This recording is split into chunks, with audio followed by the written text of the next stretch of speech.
Okay, we'll start the workshop now. So, welcome to the workshop with Licht and Luft, Licht und Luft, which is translated light and air for the English speakers. So, Licht and Luft is an online publication project launched in 2024, whose goal is to promote strategic discussions with the German-speaking Marxist left and contribute to its consolidation by providing an open platform to its various currents. We consider ourselves a part of the current efforts of the parliamentary and extra-parliamentary left towards building a socialist working class party.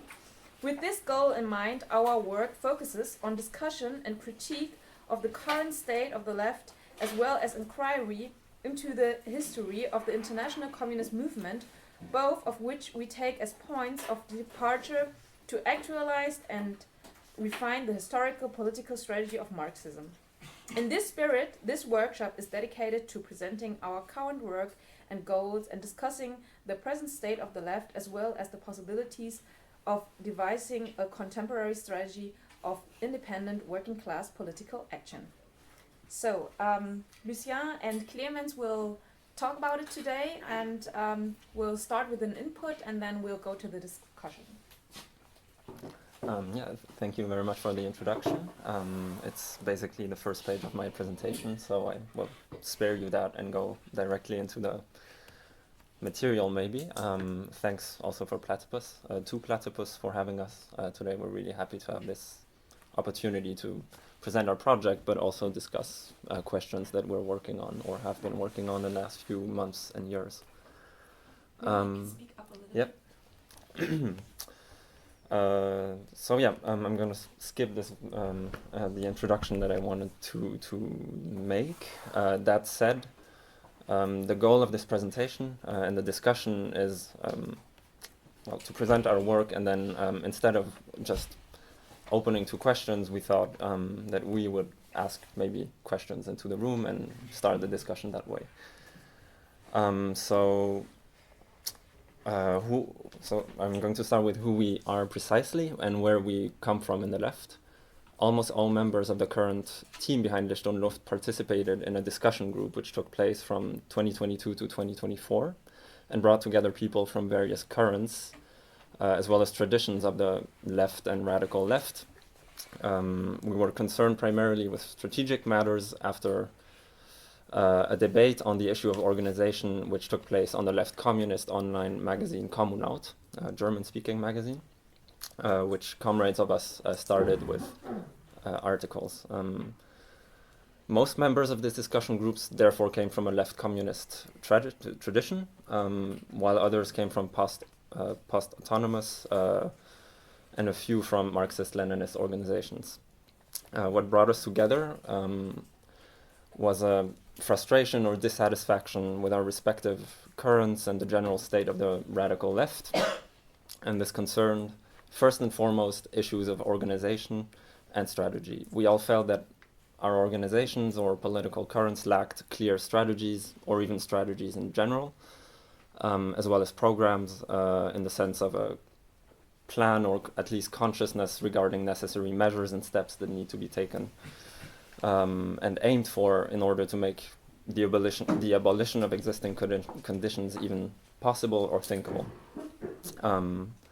This left communist and autonomous rejection of broad and steady organizations or post-autonomous forms of organizations or activistic strategies, we felt faced an impasse it could not overcome.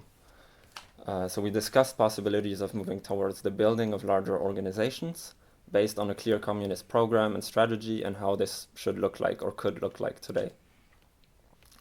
The goal of the discussion can be summarized by the constitution of a Marxist or communist pole that was to act as a basis for the building of this broader organization we aimed for. The discussion ended in a split between two main tendencies, one prioritizing groundwork in neighborhoods, a strategy referred to as Basisarbeit or revolutionäre Stadtteilarbeit, so revolutionary neighborhood work in Germany. Or this is how we called it in Germany.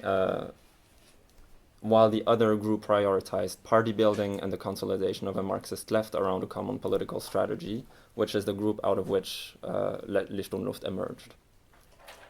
In our eyes, this discussion and its outcome reflect quite well the contemporary state and debates of the left in Germany. As elsewhere, the left is mainly in a position of weakness, sometimes irrelevance. This historical weakness, which in Germany takes the form of this ongoing crisis of autonomous and post-autonomous left, and the radical left in general, which is what brought many of us together a few years ago, has given rise to broader strategic debates and reorientations, and in this we see two particularly noteworthy evolutions. The reorientation towards groundwork, or Basisarbeit, on the one hand, and party building efforts based on the return to a more classic Marxist or sometimes even Marxist-Leninist analysis and theory on the other. We think that both are to be welcomed, as they are both forms of class politics that were largely absent from the radical left or the left in Germany for many years, or marginal. This groundwork comes from the insight that the radical left lacked an anchoring within the working class, or even within society in general, making the use of material leverage almost impossible for the left. It is an attempt at changing this by contributing to the organization of people in their everyday life and at various sites of struggle also.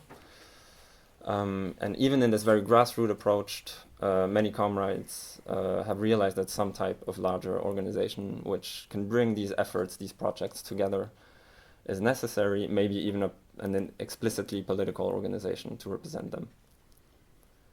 On the other hand, many groups working towards party building have emerged in recent years. In contemporary debates, these are often referred to as rote Gruppen, red groups, literally, due to their above-mentioned tendency towards Marxist-Leninism in most cases. But others within this what we would call a partyist turn, have also opted for work within existing mass organizations, such as the Party Die Linke, who has grown massively in the last year or so. While again others, such as the Campaign for a Socialist Party, the KSP, opted for grassroots work, but with the explicit goal of building a party. If we simplify, we may say that these red groups, try to build a party out of their own organization, which is seen as the core of the future party. The second focuses its efforts on consolidating a left tendency or a Marxist tendency within Die Linke, while the KSP follows a strategy of grassroots organization as the basis for this future socialist party. Here too we welcome this general tendency of which we see ourselves or consider ourselves a part. It is also worth noting that many of these so-called red groups also pursue a strategy of groundwork in parallel to their party building efforts. This suggests to us that the general tendency within the German left is towards class organization and ultimately building a working class party. We believe this is a positive evolution, as I have said already, and basically seek with our project, amongst our more practical political work, to contribute to this evolution in the German left. To do so, we formulated some broad strategic considerations based on the study of the political programs and strategy of Marx and Engels, as well as early communists of the Second International or of the early Third International, which we believe and would like to discuss with you can help consolidate the Marxist left and give the political tools to advance independent working class action today. Now we're going to discuss these strategic propositions or points, which Clemens will do. Yeah. Hello from myself as well. So I'm gonna lay out some of the strategic proposals that's behind the party building, at least from our side, from our perspective, why we want to contribute to this broader action of party building. So the big goal, the great goal, of course, is socialism or communism. I will not go deeper into that today, and it's also a very interesting discussion, of course. And then there's the Marxist, or better to say the first Marxist strategy. I will just point out some points of it and then go into 3 points a bit more deeply. So, as we understand it from Marx, the basic political strategy is that first the liberation of the working class means the liberation of all people, regardless of their gender, of their origin, skin color, and so on. The workers are only free if they have the means of production, and this can be done or owned individually or collectively. And to go further, we think that it has to be collectively, given the state of the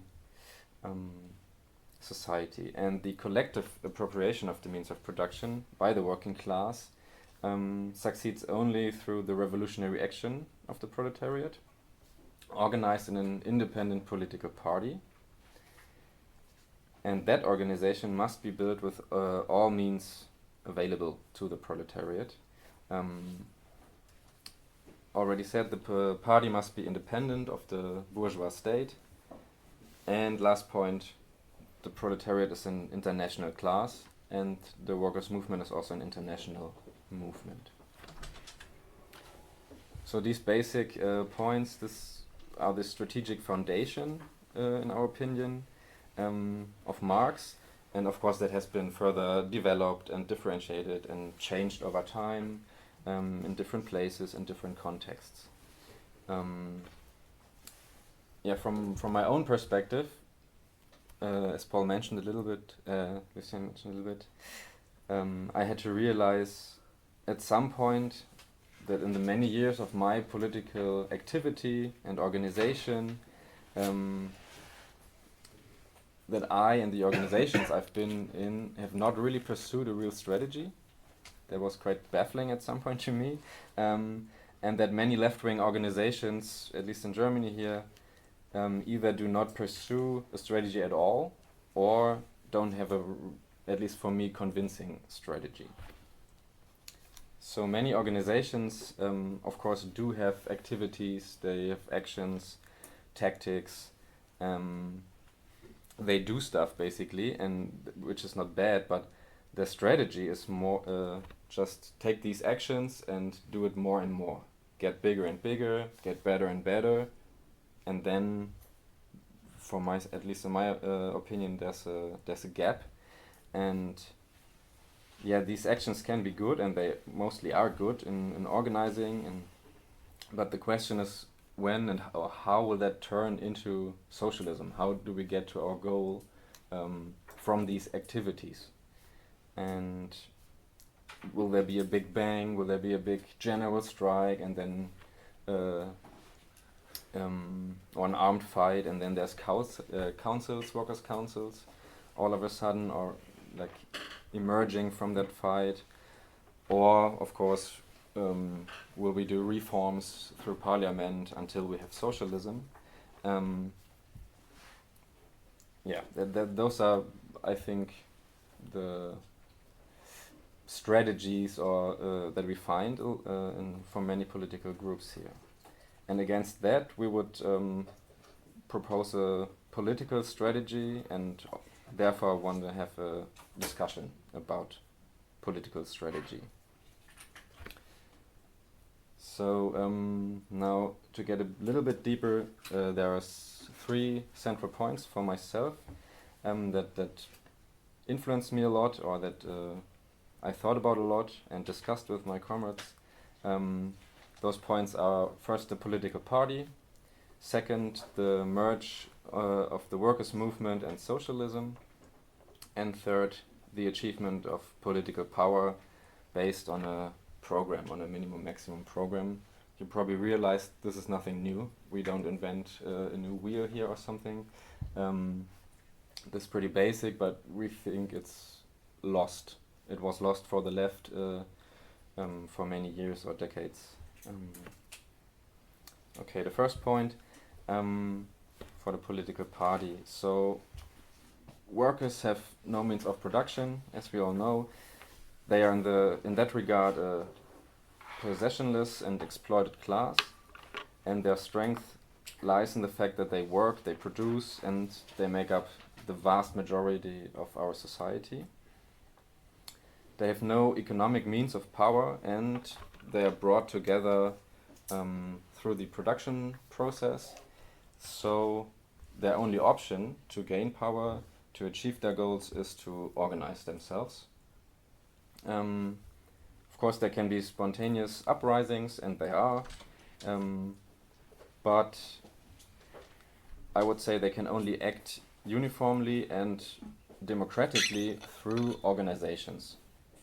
And I think that's an important point, because social movements are usually not very democratic, because of course they just emerge, there's no plan behind it, there's no structure, and certain people and groups who have the most resources and maybe the best organized groups, they will dominate those movements.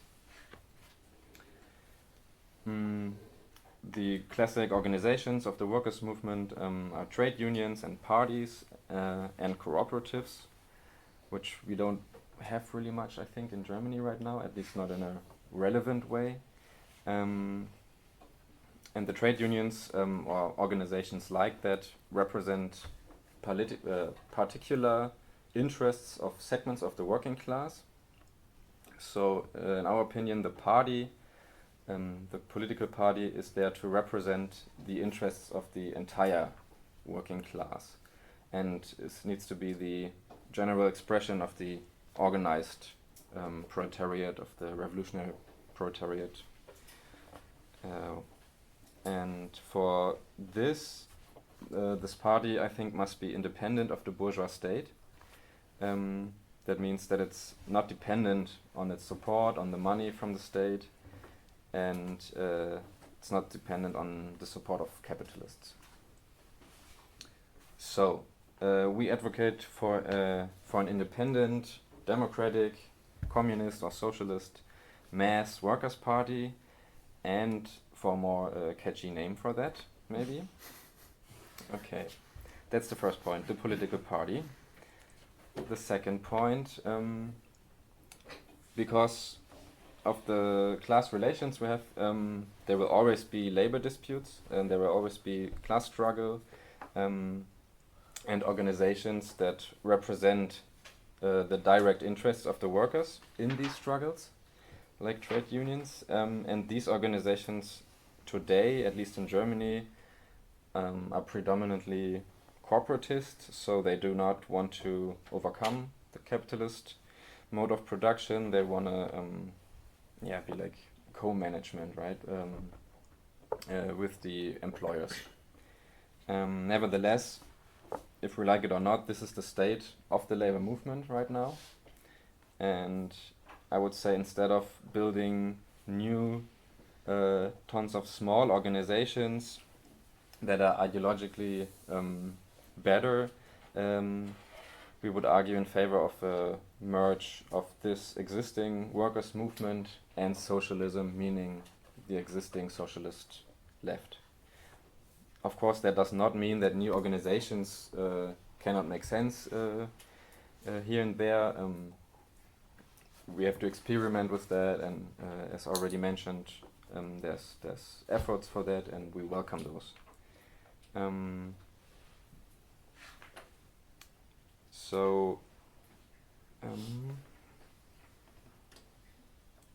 Now I laid out the party building and the connection with the trade unions and other workers' organizations, but that could still mean, what do? We do more and more of that, we get bigger and bigger, and we get better and better. So therefore I come to the third point, the program. And we would argue in favor of a classic minimum maximum program, classic in the sense of the revolutionary social democracy. And it has basically two parts. The maximum part of the program is like the end goal, in short, like a liberated society, communism. And the minimal part of the program, which is more interesting, I think, would consist of demands that where the enforcement of all those minimum demands as a whole would mean the end of the bourgeois rule. So single demands of that can be like nationalization of some part of the industry, or democratization of other parts, maybe even the army, and all those minimum demands put together. This should mean like the end of the bourgeois rule, of the bourgeois power. Democratization, nationalization, political freedom, democratization and reconstruction of the army. Those could be like parts of this minimum part, the minimum demands.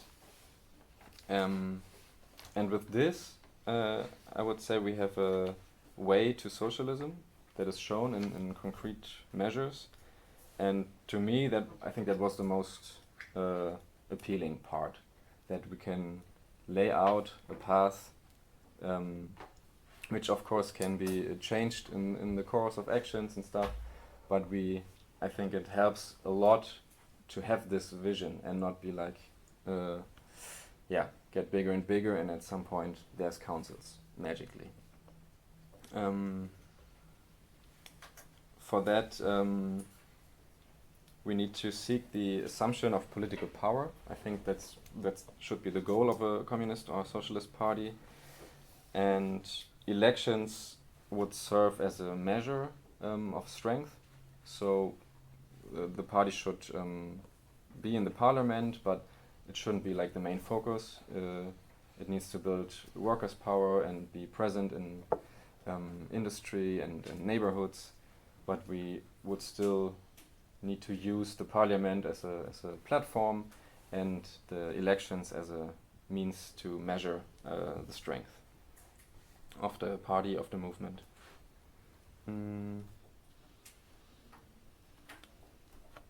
That also means that I would argue against capitalist coalition governments. That's an interesting debate. There's also good other arguments, but for now I would say this is not helpful. A socialist party that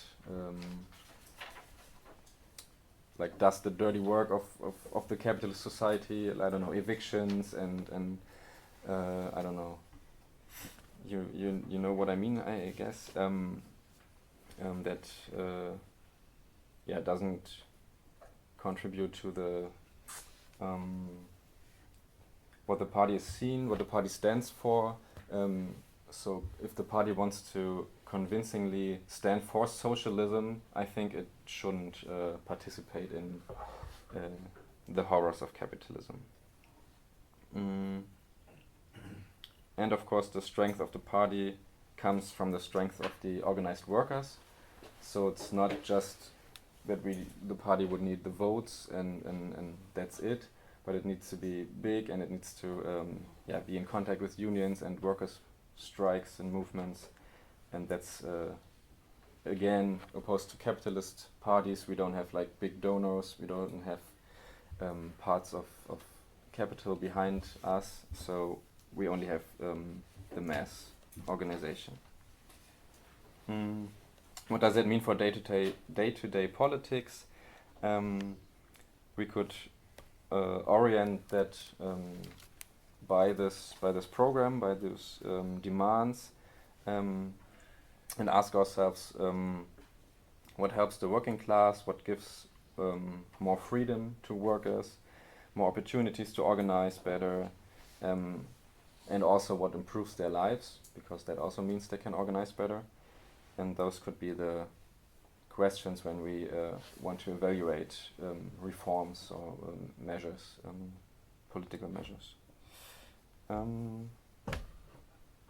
So to pack it up, we have the orientation towards the working class, organizing in an independent party, bringing together the labor movement and socialism, and the goal of assuming political power and implementing the minimum and hopefully later the maximum program.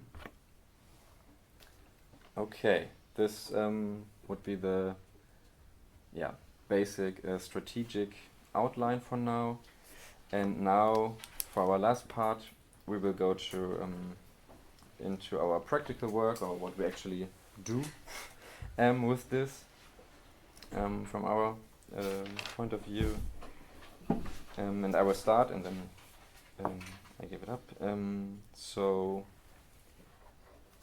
I think as members of the Licht und Luft, we are a very small group, but also as laid out before, this project comes from a discussion process, and there's some more comrades around us, and we are all active in trade unions, in the party, Die Linke, or its youth organization. So I assume a big question always is why Die Linke, why the leftist party in Germany? And that's a very relevant question, of course.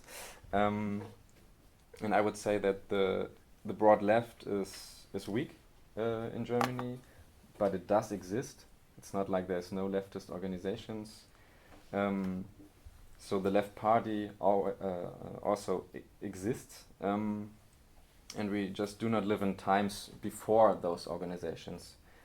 We have the history, we have the knowledge about it, the public knows about it, everyone knows about those parties, and it's, we don't live 100 years or a couple hundred years ago where those workers' parties, leftist parties didn't exist and people just started from scratch. And I think we cannot ignore this fact. And if we want a party, if our goal is like to have a socialist, communist mass party, then I would say we need to learn how doing a party works. And you can only do that by being in a party. In the party, in Die Linke, we can learn how to have political disputes and fight for motions and stuff like that. In the party we find thousands of like-minded and active people. So now the party Die Linke has like 120,000 members.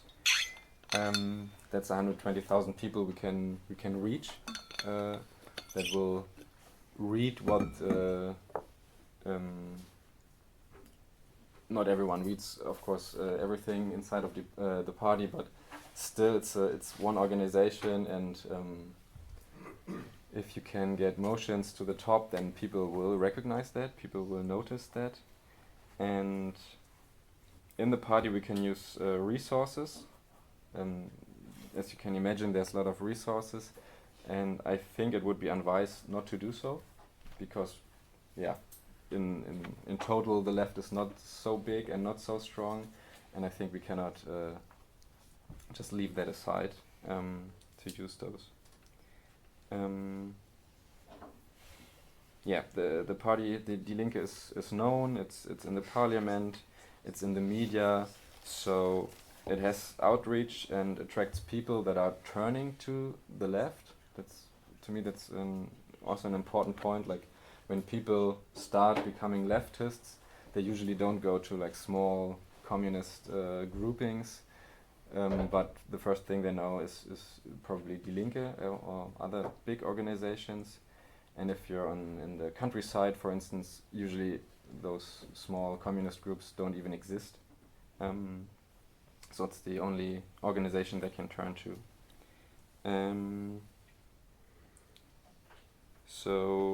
I think we need, or what we do is to organize and be active in this party, in its rank and file structures on the base, but also like put forward motions and also opt for positions in those things. Looking at the clock, I will not go into more detail. I wanted to say like 3 aspects or things that are going on that are important to us right now in the party. That would be the Palestine solidarity movement, the for now I guess buzzword or how do you say, a proposal of a so-called organizing class party that was put forward by the party leadership, and actually we think it's not a bad proposition for once. And there will also be a new program for the party starting in next year in January. There will be a big long process to get a new program. Those are 3 for me important things inside the party that we will be active in. One last anecdote maybe. We entered the party with a couple of people and founded a initiative because we thought, hey, we want to discuss some strategic outlines, we want to influence the party, let's do it in an organized way. But we soon had to realize that we need to learn a lot and that it's not helpful just to enter a huge organization. I mean, it was before the mass, before the masses, some masses came to the party, but still with 50, 60,000 people strong. We needed to learn a lot, and we put that aside for now. That was an important thing to learn for us and prioritize doing the groundwork, getting to know the structures, and because of besides that, we wanted to prioritize the Licht und Luft. So now I'm finally going to say something about Licht und Luft. It took a bit longer than expected. Quite briefly, in fact. So to sum it up, we try to do the building, or to contribute to building this left wing within the party. We don't want to do this separately from comrades who are not in the party as well. And we see Licht und Luft as a tool for this work, and prioritize this over creating a very clearly identified, solidified initiative or group within the party that will just coexist with other groups and be in competition, for instance. The goal is to make this magazine into a basis upon which discussions that we already are having with comrades in our organizations or the party can take place openly, a place to make our strategic propositions known, and through which we can formulate arguments, develop analyses to create a solid base for our positions as well. And we do not see this magazine purely as our organ or as the property of a specific current. Our goal is to put our strategic and programmatic consideration up for discussion and debate, and we explicitly welcome also contributions from comrades, people from other currents, and defend other positions, as we believe that only so can we mutually sharpen respective positions and arguments, as well as formulate common positions at some point, which would be the basis for a common political action. The name Licht und Luft stands for this, for the necessity of collective knowledge and theoretical orientation through open democratic debate within our own movement. It also stands for the struggle for proletarian democracy and self-determination against all sorts of anti-democratic resistance of the current order based on private property. And we see both of these, the struggle for internal democracy as well as in broader society, as a necessary condition for gaining insight into the concrete conditions of our collective liberation, as well as for political activity and organization of the laboring classes, as well, very basically. We base also this name on a metaphor used by Engels and then later by Lenin, who in 1903 wrote in Iskra, I quote, "Without political freedom, all forms of worker representation will remain pitiful frauds. The proletariat will remain as before in prison, without the light, air, and space needed to conduct the struggle for its full liberation." So that's in this spirit that we named the publication. And concretely, I've said this already, we see our main task in helping build and consolidate this left wing within the party. And to do so, we have several areas of focus, 4 in fact, I think it is. First, we publish regular critical reports of various events, such as congresses and conferences, or on relevant decisions and actions of the parliamentary left, of elected officials of the left. The formats used for this are varied, from critical commentaries on the parliamentary business directly by us or close comrades in the party, contributions from participants of left-wing conferences with whom we're not necessarily directly organized, as well as interviews of party members, such as the interview with the auto worker and now Die Linke member of Bundestag, Cem Ince, about, for instance, this year's trade union conference against militarization and war, which took place last summer, I think.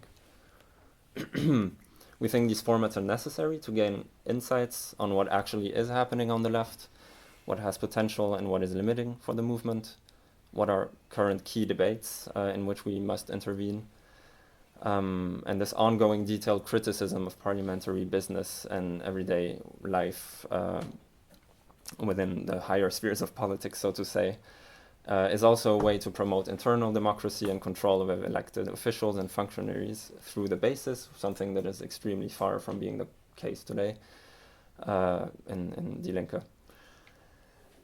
We also seek to intervene before events such as congresses bring our own positions into such moments. One of our current goals in this regard is to try to follow the upcoming program discussion of Die Linke that Clemens mentioned. Second, we plan to work more specifically on programmatic and strategic questions in the coming months to get our positions out there, try to start debates on key issues such as problems and opportunities in the current efforts of party building, issues concerning the role of a party today in general, central demands and goals for a contemporary Marxist left, or again, the issue of government participation of the left, which is relatively actual in the party. We want to begin translating our broad strategic considerations into more concrete propositions. For example, discuss what our strategic orientation means for work in trade unions as well as in the party, even though we have a relatively clear idea. This is not something we'd formulated and put out there yet. And yeah, to do so, we also want to focus on historical study of the movement and pursue the goal of a differentiated and, if possible, scientific inquiry into this history, to try and go beyond interpretational disputes between various Marxist currents as well. And so in this sense, the last area of focus is translation work, because an inspiration for this type of historical work and discussion came mainly from works and debates in the English-speaking Marxist left in the last years. We're, for example, loosely in contact with comrades in the UK, people from Weekly Worker or Prometheus magazine, for instance, or the US magazine Cosmonaut, which is close to DSA comrades. This is why we've translated several articles from the Weekly Worker, including 2 by Mike McNair, who spoke at the conference today, and are currently working on the translation of an article series on myths and misconceptions surrounding Lenin by the historian Lars Lee, who has published several books on Lenin as well as the history of Bolshevism in the Historical Materialism series, and is also a regular contributor to the Weekly Worker, for instance. Beyond this, we still welcome any external contribution that in some way is linked with these programmatic and strategic questions that we're dealing with, from more cultural articles to worker writing on workplace struggles, for example. And that is pretty much it on our side, or on what we're currently doing and planning on doing. As it has been said, we started about 1.5 years ago and are quite a small team for the moment, so this is a still ongoing process. And maybe we can go on to the discussion and ask maybe our questions. So we thought it would be interesting on the basis of this of discussing how we may define a contemporary political strategy of Marxism. By this we understand, or in other words, a contemporary strategy of independent working class political action, what this could look like, and whether a party is necessary today for this, and if so, how do we actually get there? Those would be maybe the two first questions that we'd like to discuss with you. Or if you, of course, if you have questions, we also would answer them. Yeah, actually I have my own question.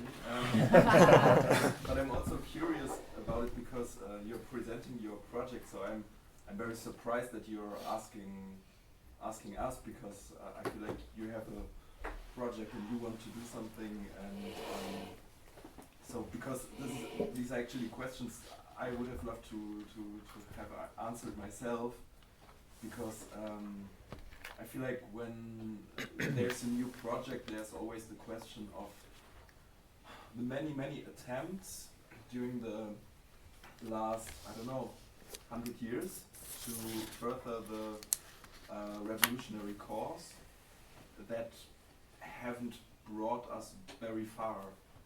And so there's always the question to me, in what crucial aspects is your attempt different from the other attempts? Is it just the program better, or yeah, what's different about it? And this is also connected to the question, kind of what went wrong, what went wrong with the other attempts. And I would love to answer your question, but I'm here because I really don't have an answer, and yeah, it puzzles me.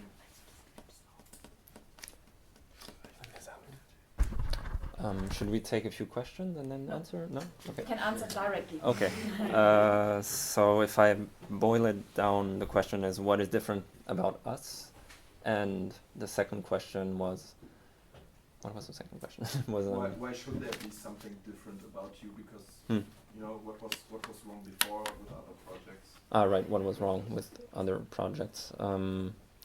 So, I mean, first, I think the idea of also bringing questions to the audience was also to make the point that we're not here to teach some special lesson about, you know, how special we are or how much better our project is, but that it is an ongoing process of discussion about these things.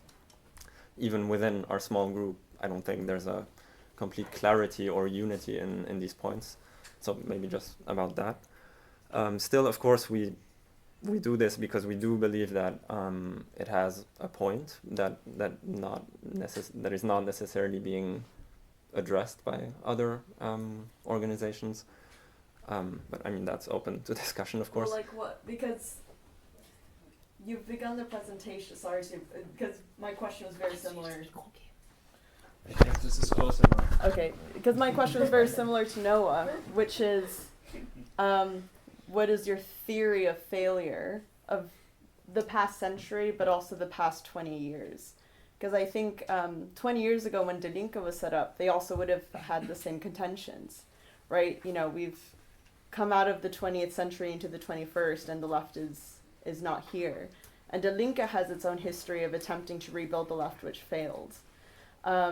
And also in recovering Orthodox Marxism, you could also point to, let's say, the Spartacist League, who has a very similar conception and is also now trying to do a kind of open-ended, united front with other groups. But I think, you know, very specifically, what do you think went wrong, let's say in the last 20 years, that you said this didn't do anything? Because what really strikes me is that you're now doing work within Die Linke, which is working within a party which has failed, which is repeating a strategy of the DSA, which has also not really come to anything unless you see maybe Mamdani as a success. That would be an interesting, like to hear your thoughts on that. Or the CPGB, which has been along for a long time, but is still struggling in the political arena, right? So what actually has gone wrong from these organizations which you are participating in but not part of? right? Why not join the CPGB? Or why not join the Linke, just as the left of the Linke? Or the Spartacist League? That's a good question. What has gone wrong in the last 20 years or Is it a so? question of democracy? I think maybe to make it like a clear starting point, I would say it is a problem of internal democracy. It is a problem of the refusal of promoting perhaps open debate beyond the interest of particular organizations, but more fundamentally, I think what we're trying to recover is a tradition of mass politics, of class politics that does not count on, as Clement said, future insurrection on one hand, a mass strike strategy, for instance, without obviously being against a mass strike as a powerful weapon of the class. And on the other hand, basically reform into infinity. So what maybe we could say Die Linke has been doing and is continuing to do, and that perhaps has also led to its failure. Perhaps arguing for a middle ground where in the form of a maximum or minimum maximum program, we try to keep the revolutionary horizon or goal of the radical left or the left wing of this revolutionary social democracy historically, without trying to replace the groundwork that needs to be done, the organizational work to build up power by, I don't know if it's the right term, but spontaneity, by the idea that we can transition based on an insurrection without having long-term political power or the structures to apply political power. Maybe that's so much for now. What do you think of, sorry to take it, but what do you think of maybe the DSA specifically? Because the strategy seems very, very close to like the cosmonaut position within the DSA, which has been going on for over a decade now. So do you think that, you still have to see out their strategy and that it just hasn't fulfilled yet, or are there problems with it? I mean, maybe one word, then you can. Because they've been used by the DSA, and I fear that you're going to be used by Die Linke.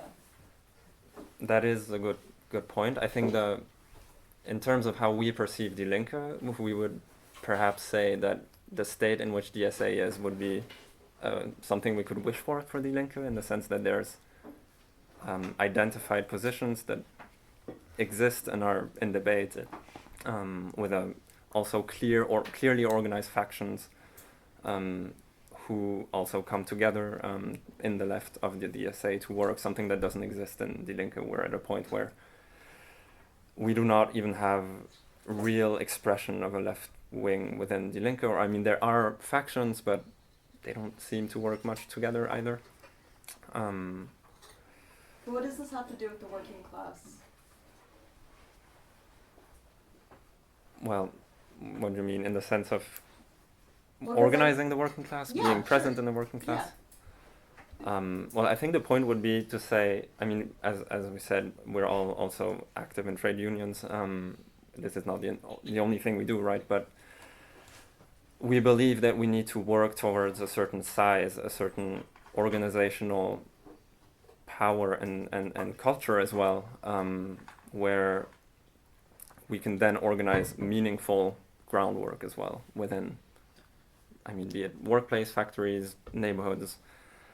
So I guess it's also a thinking of what do we need to prioritize today in the state of weakness in which we are, because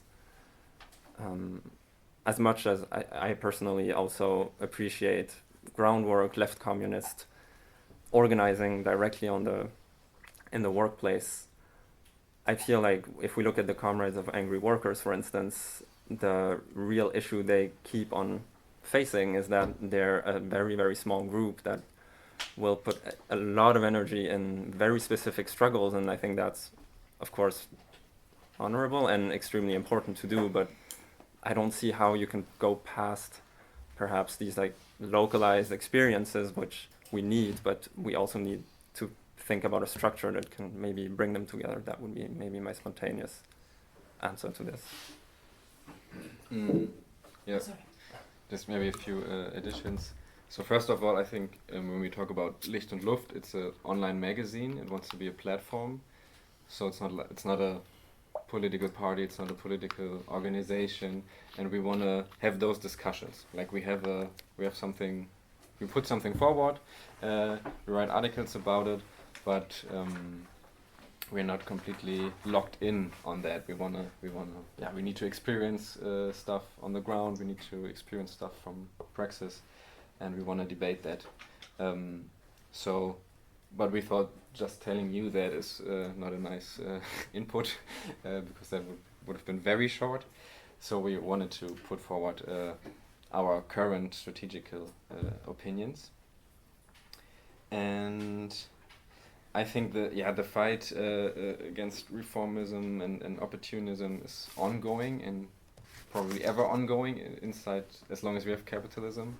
We don't think it's like as some other leftists that you can split from it for good and then it's done and then you don't have any reformists and opportunists anymore, because those tendencies emerge inside this society. There will always be leftists, communists who turn to that, to think, okay, now I've done this for 20, 30, 40 years, now I want to at least see this small reform.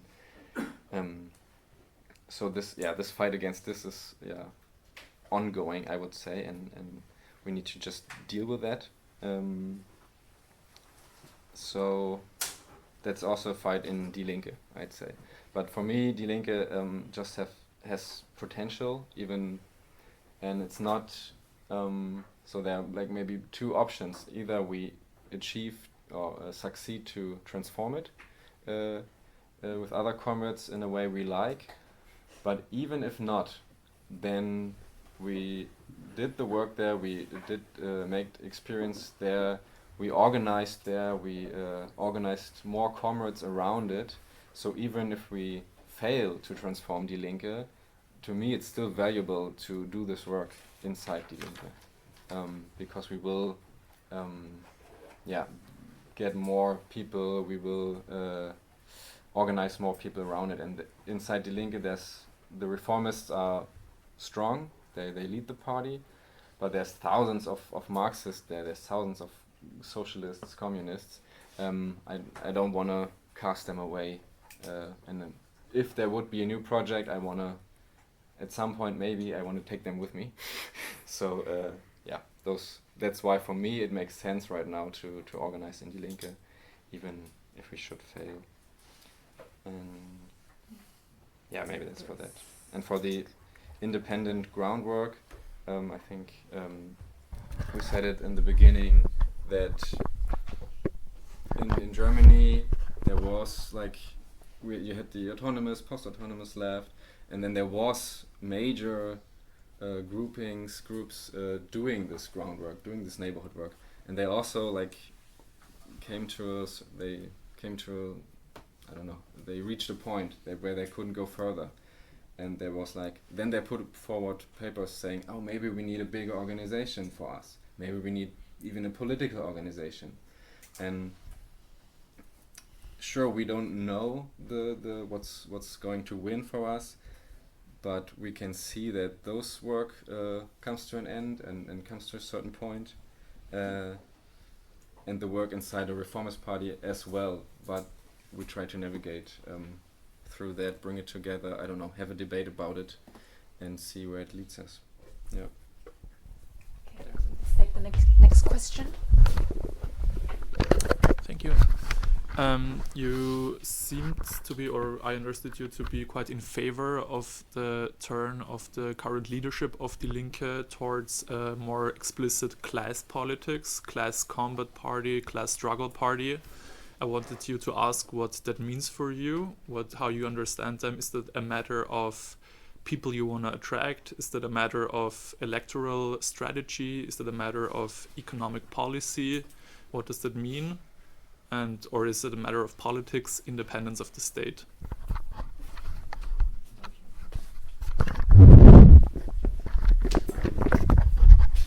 So I think we do greet this orientation of the current party leadership, especially in comparison to what was before.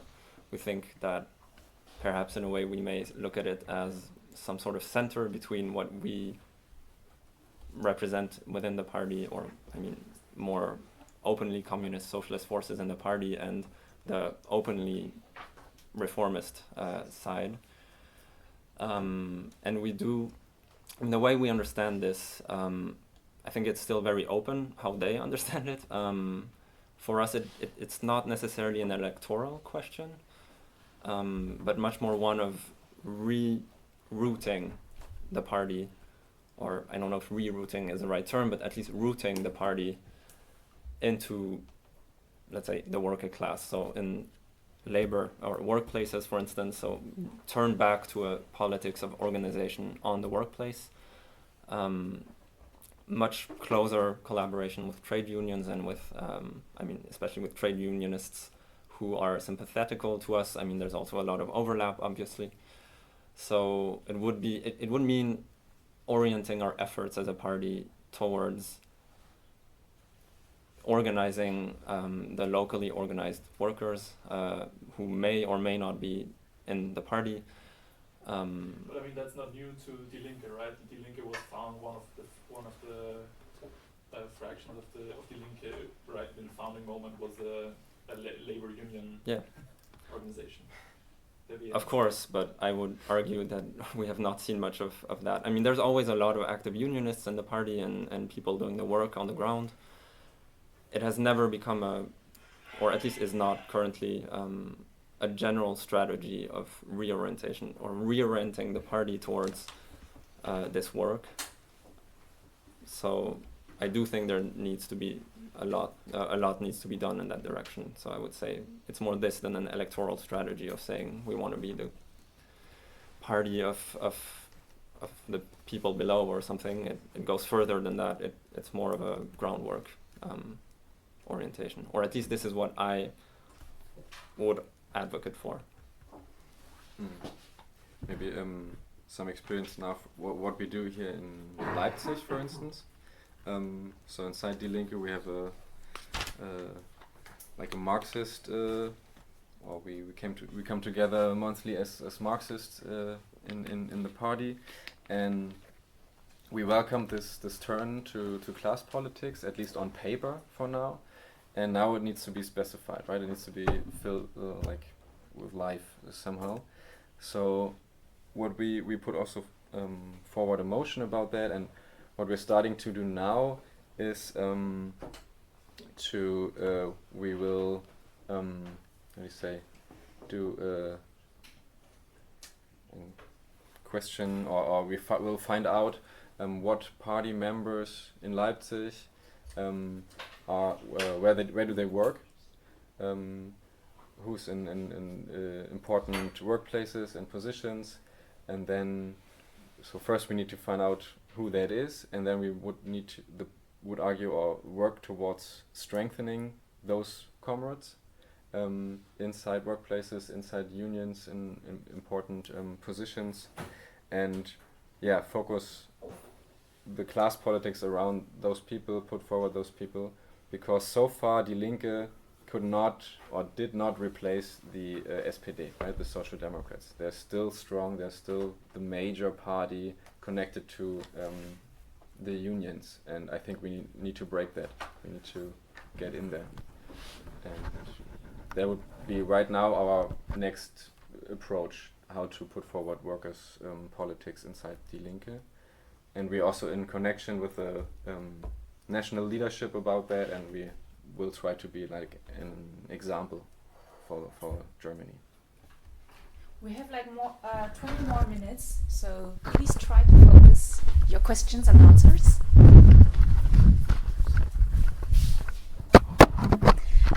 Hello, When you started talking about your strategic points and then started talking about that you are actually a publication, it reminded me on Marx 21 because they do it the same way. They only have like an online platform where there are like articles about actuality and also historical things. And I wanted to ask you, what do you think about them? Because they were like a big group trying to change the party, kind of still doing it, and they hold many similar views to you, I think.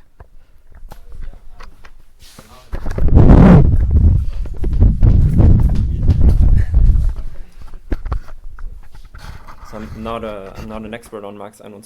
I don't have their let's say like founding documents or program in mind, but and we are in contact with several comrades from Marx 21 here in Leipzig as well, or more than in contact. We work together in the party with some of them. My impression would be that they pursue a strategy that's very focused on, let's say, the contemporary idea of organizing, of Gewerkschafts organizing, union organizing, that lacks a clear political orientation or program as well. They tend to, I mean, correct me if I'm wrong, as I said, I'm not the expert on Marx 21, but it seems to me they tend to dilute the political content of their organization into this organizing strategy and trying to build big campaigns, for instance, which we don't think is necessarily a wrong thing, but we would advocate to dock this or connect this to a political program. Also a program that can be put forward within the party, for instance. Yeah, to keep it short.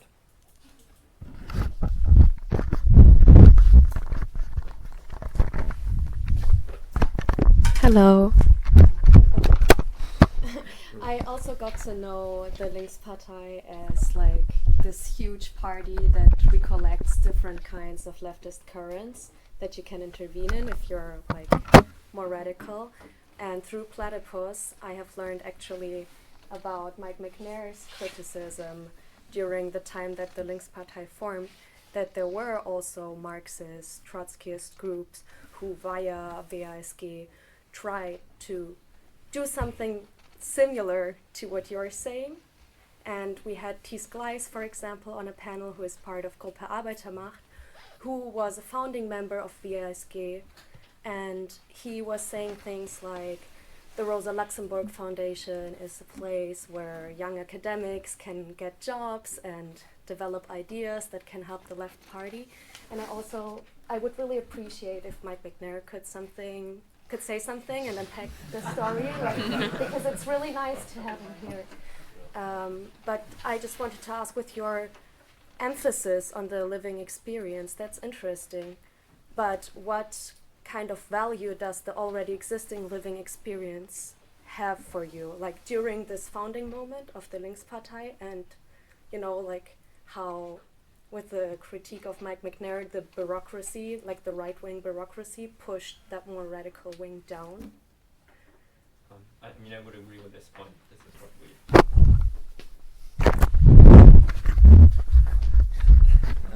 I would agree with this last point. I think this is something that we struggle with on a daily basis. Attacks from this right wing, or moves to counter attempts to make them actually responsible for what they do in parliaments. So moves against internal democracy and democratic rights for the base of the party. But I'm not sure I understood your point about the lived experience. Is there something for you to take from this experience of the founding moments and like this fight against the right-wing bureaucracy? Because, like it has been tried. I mean, almost everything has been tried, I think. Like no completely new strategy or tactic exists. Like we draw from history, we draw from, strategies, tactics that came before us. And that's a problem. think. But yeah, we need to, in good faith, try to do it better, I think.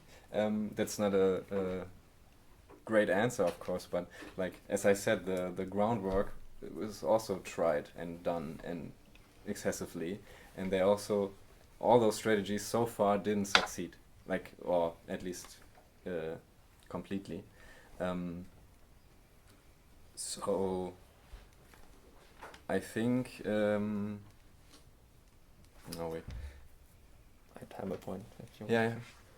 I guess there's also a conjunctural aspect to it. I mean, I'm a little bit too young to remember the party founding, and also I've been in the party for not even a year at this point personally. But I would say that it is also possible to repeat attempts, be it this one or another one, and have a different outcome, right? Depending on economic tendencies, crisis moments, as well as dynamics of polarization. Where does the attention of politicized left-wing people in general go, right? Of course, here the bet is that in this deepening moment of political crisis, as well as economic crisis, and large amounts of people joining the party, there is something that is to be played here, at least to be tried. Maybe a more fundamental turn within the left, not the party, but the general German left, as we said at the beginning, that we see towards party building, towards groundwork, that there is a momentum to be used. We don't say that it's a much better option than perhaps doing this outside of the party. We just think it would be a mistake of not trying as well into the party, and simultaneously be in contact with our comrades outside, such as the KSP, for instance, with whom we're also in regular contact. Of course, we would also welcome Mike or any other comrades in here to join the debate, because I just realized so far it exactly happened what we didn't plan, that it's just back and forth. We welcome everyone to put on your own ideas. For what it's worth, and it's not worth a great deal, my view about this stuff is that Platypus in particular inherits from the Sparts, which is part of the input into Platypus. When I go back to 2011 and the Chicago convention I attended at that time, comrades told me that Platypus represents a combination of the Spartacists and the Frankfurt School. Yeah. Chris Cutroni certainly had that line. What Platypus inherits from the Spartans is a tendency to premature obituaries. And the tendency to premature obituaries is something which actually the Sparts share with the Mandalites. And the result of it is inability to do anything stably for any length of time, because you treat anything other than radical success in a very short period of time as failure. And the consequence of that is in fact very clear in the Mandelites, that you're driven to tail whatever the hell is moving, whatever the hell seems to be moving. Yeah. So in relation to Die Linke, from the outside, my judgment of Die Linke is it's a left reformist party. Yeah. What it isn't is a left reformist party which has collapsed in the same way as Podemos, basically because it hasn't been in government yet. Yeah. And I wouldn't be. For as far as the comrades, I'm not going to second guess. I mean, I don't think, the comrades have said that they're influenced by stuff that I've written and by the Cosmonaut guys and by Prometheus, who of course are opposed to CPGB. But at the same time, I'm not going to take political responsibility for your choices. I don't know the detail of. I'm not going to take political responsibility for anybody's choices outside the UK, because I don't know the detail to be able to take that. sort of responsibility. Nonetheless, in relation to Die Linke, it seems to me that for that matter, the DSA in the States.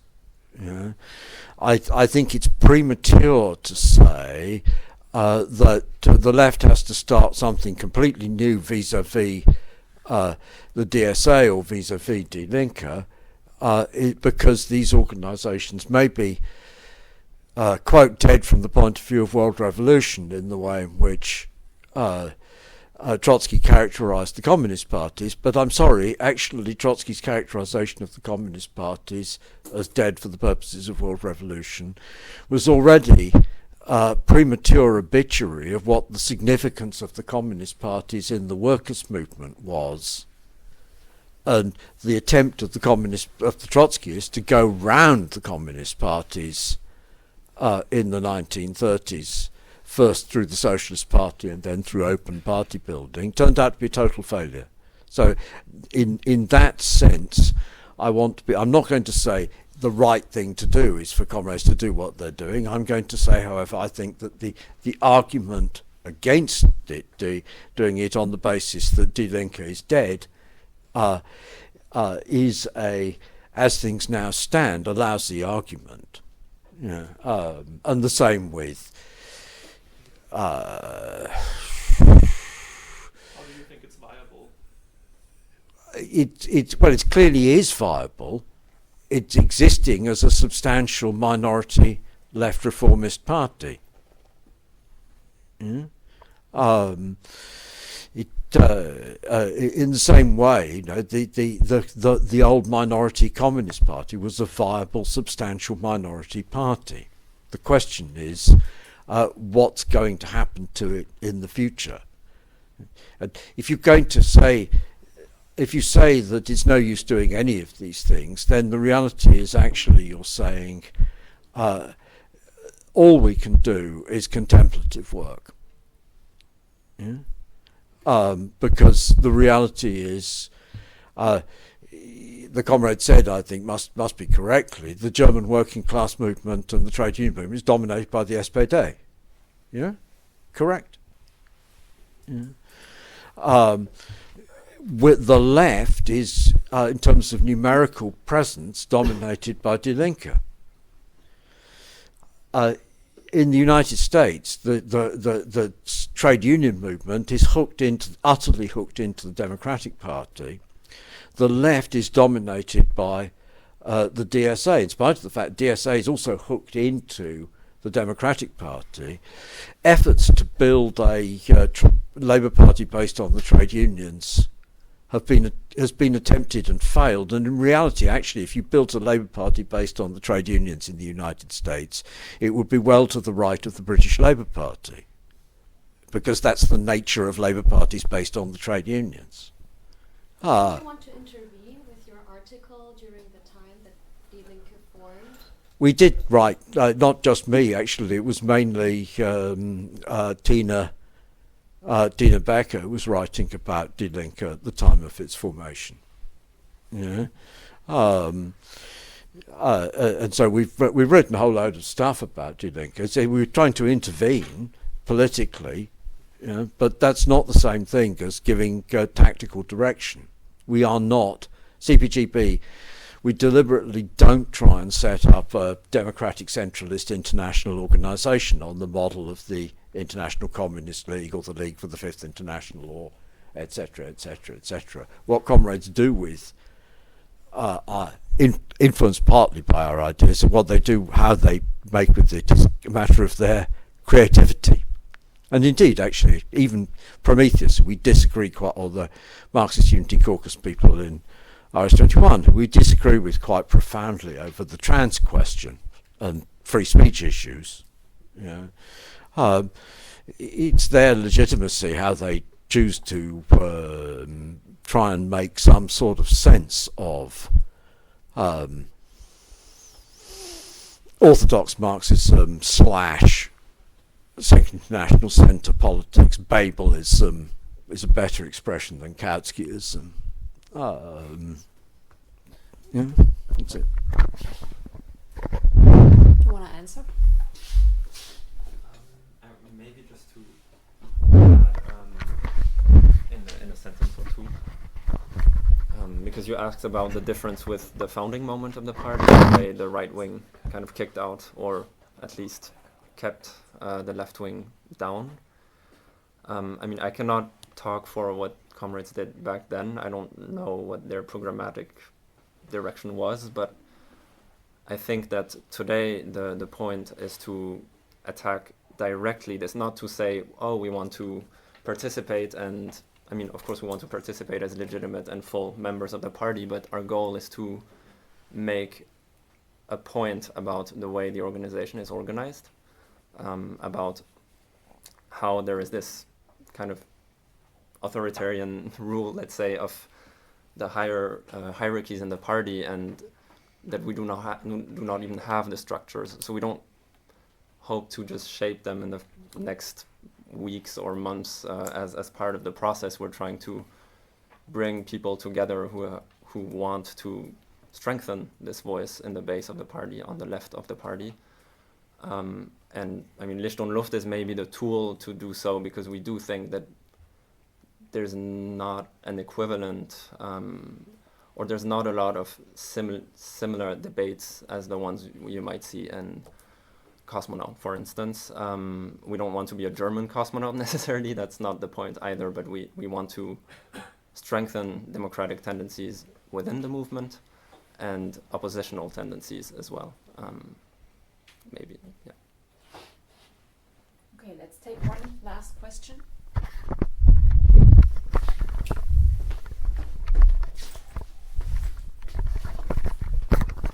Yeah, thank you for the presentation, and pardon me for my question because I will be super superficial, but I think it might be honest. First of all, Luft and Liebe I wanted to say, but Luft and Licht, this name sounds like a art student magazine.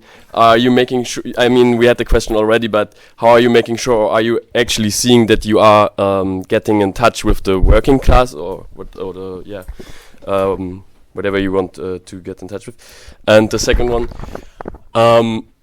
it seemed that you were bored by your own presentation. Is it like or not, to frame the question a bit better? What's your own critique? I mean, you're going like for 1.5 years now. So what would be the biggest points you would criticize on your own movement, magazine, whatever? Thanks.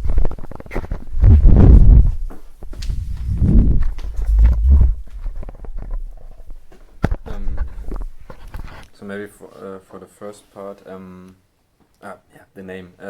I like the name. We had debate about it. Long debates. Yeah, do you do it like Red Communist Working Class Power Magazine, or you know, or do you have a more nice sounding name? Yeah, I don't know. I like it. And do we get in touch with the people who want to get in touch with it through it?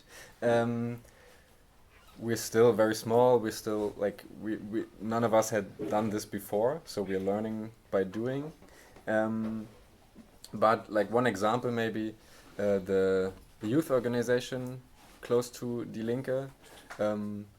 One of our editors is also active in there, and for the first time now we managed to have a article before a congress, like not a report, not a report on it, but before. So the youth, the Linksjugend, the youth organization, had their national congress, and I don't know, maybe some of you have heard about it because there were like at least 50 articles afterwards about it in the bourgeois press, because it was very yeah, how do you say, critically reported on. And so what we did, we published an article beforehand talking about some of the emotions that were put forward and discussing them, and by that try to influence and shape the outcome, or the political what people think about it, how they vote. And I think it worked quite well. So the article had a less reach than other articles, but it was very targeted. Like it was very like people in the left youth in the youth organization, they read it, then they discussed it, and I sent it to some comrades here in Leipzig and got the reply, oh yeah, we already discussed that and we already forwarded it. So yeah, that would be an example where we succeeded, I think, in reaching our target audience. Yeah, sure, in other parts we probably don't succeed yet, and it's hard to tell, but yeah, that's an example. Maybe on the self-critical part, I would say that what we've realized is we haven't put enough work into the actual programmatic and writing of programmatic texts of strategic propositions. If you look at what we've published, it's a lot of these reports, it's a lot of commentary, which we want to continue doing. We think it's important and needs to be developed further. Also from external authors who want to make their point about their organizations, their congresses, etc. But yeah, we haven't, and this is what we're trying to do in the next months. We haven't developed a systematic theoretical work, or also haven't formulated strong strategic propositions that we've put there, which I mean is our goal, because we want to have people answer, we want to have debates, but if we do not do that, of course the debate doesn't happen. So perhaps that would be what hasn't been done enough in the first year.